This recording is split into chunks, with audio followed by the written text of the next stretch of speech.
आपका बहुत शुक्रिया। इस अलमनाक हादसे में आप इतने कसीर तादाद में आए और उनके लवाहिकीन को आप लम्हा ब लम्हा आगाह करेंगे। चूँकि आज का जो वाक़या था बाजावड़ में वो इंतहाई अफसोसनाक था। एक पुरअमन सियासी जमात के कन्वेंशन पे इस तरह का अटैक करना और इतनी बड़ी कैजुअल्टी कि 40 से ज़्यादा शहीद हो चुके हैं और तकरीबन 60 से ज़्यादा शदीद ज़ख्मी है। ये जब मैं आ रहा था उस वक़्त की फ़िगर है, तो इंतहाई अफसोसनाक है।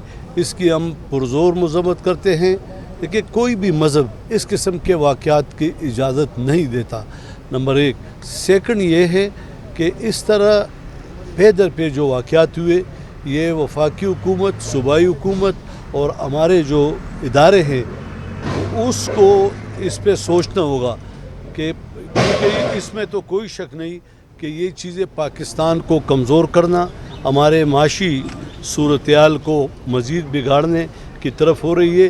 लेकिन हमारी भी ज़िम्मेदारी है कि हम इसको रोकें। हम तमाम शहीद जितने भी हुए हैं, हमारी दिल से दुआ है कि अल्लाह ताला उनको जन्नत फिरदौस में आला मुकाम अता करे और जो ज़ख्मी है उनके तमाम लवाहिकीन के साथ हमारी मुकम्मल यकजहती है। और इंशाअल्लाह ताला आपकी वसातत से उनको यकीन दिलाता हूँ कि इंशाअल्लाह ताला इलाज में कोई कसर नहीं छोड़ी जाएगी।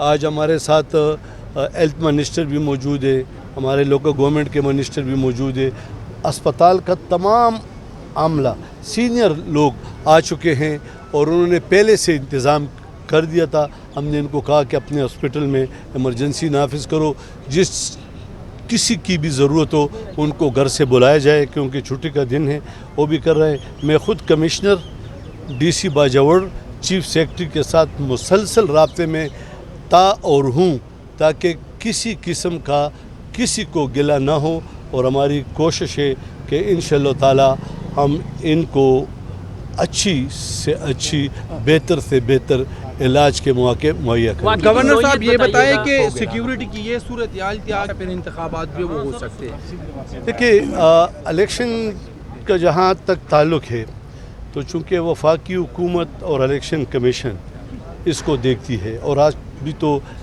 कानून साजी भी हो गई कि इलेक्शन कमीशन करेगा।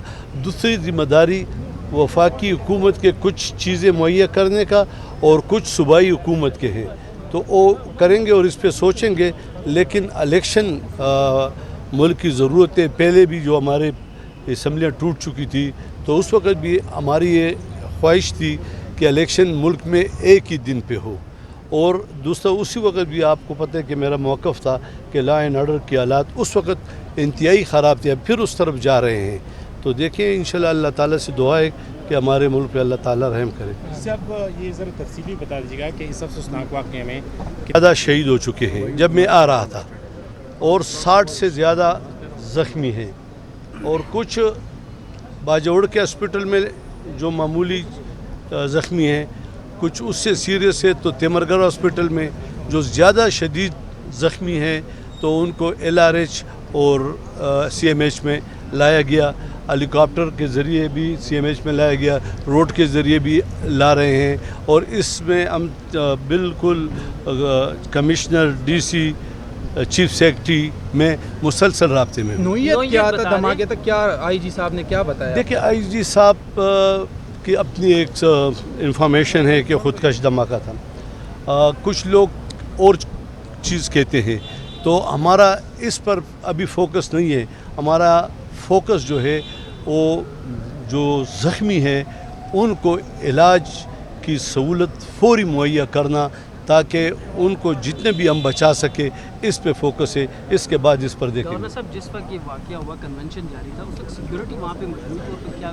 देखिए, ये तो अभी मैंने आपको कहा कि हमारा फोकस ये नहीं है। ये तो कल पूछा जाएगा कि जिन्होंने कन्वेंशन किया उन्होंने किस हद तक इंतज़ामिया से रब्ता किया, इंतज़ामिया ने किस हद तक उनको सिक्योरिटी मुहैया की। अगर हम इसमें जाएंगे तो फिर जो प्रेजेंट सिचुएशन है और ज़ख्मी हमारे सामने पड़े हैं और शदीद ज़ख्मी हैं, तो इनके इलाज मुतासर होगा। सिक्योरिटी इदारों को निशाना बनाया गया है, परेड से बनाया गया है। मैं तो ये कहना चाहूँगा कि इस पर बैठ के तफसील से गौर होना चाहिए और हमारी जितने भी एजेंसीज़ हैं, सूबाई हुकूमत है, फेडरल हुकूमत है, वो इस पर बैठ के कोई लाअमल तय करे कि इसके पीछे कौन सा अंसर है जो ये सब कुछ कर रहा है और हुकूमत किस हद तक इनको रोक रही है या इनसे बाखबर है, या अगर बाखबर है तो क्या एक्शन ले रही है। शुक्रिया सर।